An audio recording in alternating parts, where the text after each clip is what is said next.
was talking on the phone. The lightning came down the phone line, entered my neck. It went through my spine, threw me up in the air. And there was this slight buzzing at the ear, and I felt myself pop out of the body. Then I felt myself float up to the ceiling, and the doctor and the nurse were in there, and he was looking at me. He said, "She's gone. She's dead."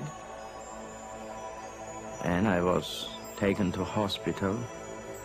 Doctors did anything they could to help me, but I was declared dead.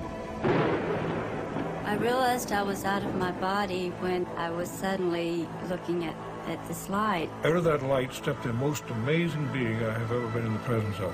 It was just total selflessness, understanding, kindness, all-consuming love, wonderful love.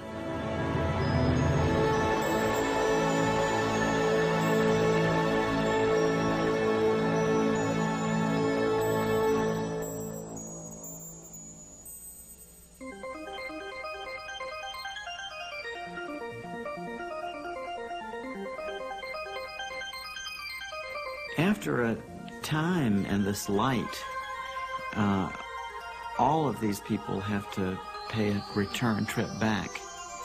What they tell us is that the reason they chose to come back was not for themselves, because for themselves, they would rather have stayed with this presence of love. When they do return, incidentally, then the story becomes very interesting from the point of view of human psychology, because we find that these patients are profoundly changed, that they are imbued with a totally new value structure, that whatever in their lives before they had been chasing, whether it was money or power or fame or any of these other things that people seek, they say that after this experience, their value primarily is to love others, to seek loving relationships with their fellow human beings.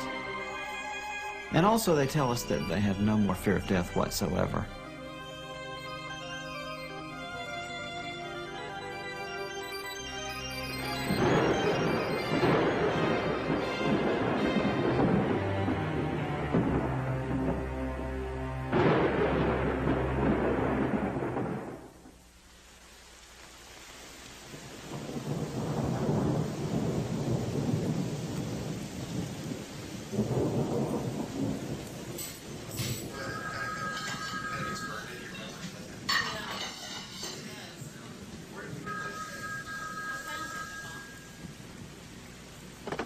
Hello? Oh, hey, Mom, how are you? Oh, no, what's the matter? What's happened to him? Oh, no.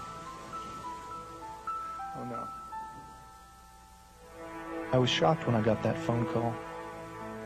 One that nobody ever wants or ever really expects to get. There's just so many feelings that I really want to share. I just want to be there. Okay. Okay, well, we'll see you soon. Mom, I love you. My dad was fighting for every breath of life, and it didn't look very hopeful. Even though we lived 600 miles apart and only saw each other on holidays, at least we were on the same planet. And we could pick up the phone and say hello. The likelihood of losing all that seemed almost impossible to grasp.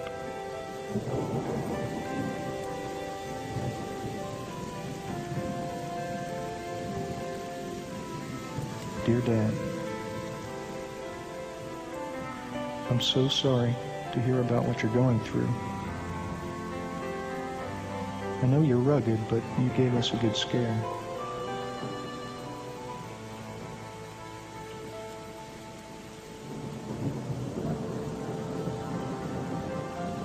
Dear Dad, I'm writing you this letter because I don't know if I'll ever see you again, yet I have so much I want to say. Dad, do you remember several years ago when I was still grieving over the death of Suzanne? I found a great deal of comfort in some books I was reading about dying. It was at that time that I met a doctor of psychiatry, a researcher named Dr. Raymond Moody. I'm sending a copy of a book that he wrote, which was a great deal of help to me then. Dr. Moody has observed a pattern that occurs in people the world over, regardless of their culture or religion. As a matter of fact, the prior religious beliefs or background of the person doesn't seem to have much to do with whether or not they have an experience and even the content of the experience. We've even had people who say that prior to their experience they were atheists or agnostics who have very beautiful and full-blown near-death experiences. Really? And do they remain atheist and agnostic? Not at all. Once they come back, they tell us that they're totally transformed and they have no more doubt whatsoever that there is a God and that there is a life after death. It's about his research on the stories of people who have approached death, many of whom actually had the experience of dying and then were revived and lived to tell about it. What happened is I felt like I'd been hit by a train. But what had happened was I was talking on the phone, holding the telephone like this. The lightning came down the phone line, entered my neck. It went through my spine, threw me up in the air. As it threw me in the air, it knocked me out of my shoes and welded the nails in the heels of my shoes to the nails in the floor, which is how I was grounded and I didn't explode. Before I shot myself, I measured like we did in CPR to find where the heart was. And that's where I just took the barrel and put it up against my chest and pulled the trigger. I had not responded to treatment. I was getting worse, and the doctor had come to see Anne. At this point, he says, I've lost her. She's gone. And I thought, well, who's he talking about? But just before this, I had been in terrible pain. I was just hurting so bad, I wanted to get away from it. 15 minutes before I was to be picked up by a Jeep, I was discovered to have a temperature of 106.5, and instead of waiting for the Jeep, the captain in charge of the ward sent me over to X-ray, and the last thing I remember was the captain in charge of the X-ray asking if I thought I could stand up long enough for them to get a picture of my chest. And I remember hearing that X-ray making that peculiar whirring sound and then a click, and I'm told that I collapsed in a heap. This wasn't a typical bee sting because I quickly realized that there was a problem, and I tried to telephone someone for help.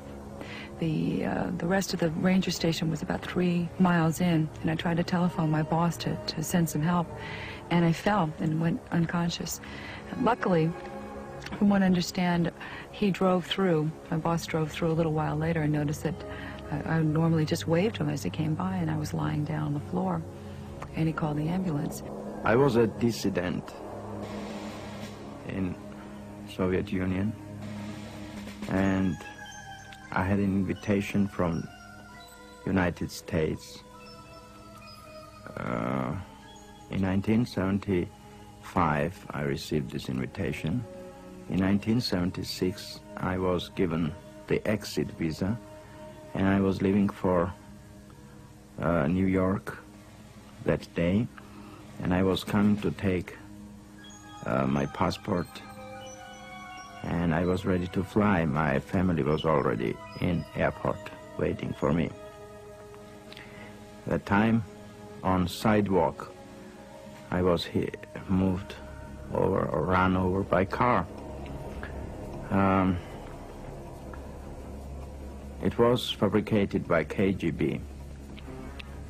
They wanted to kill me and not to let me go.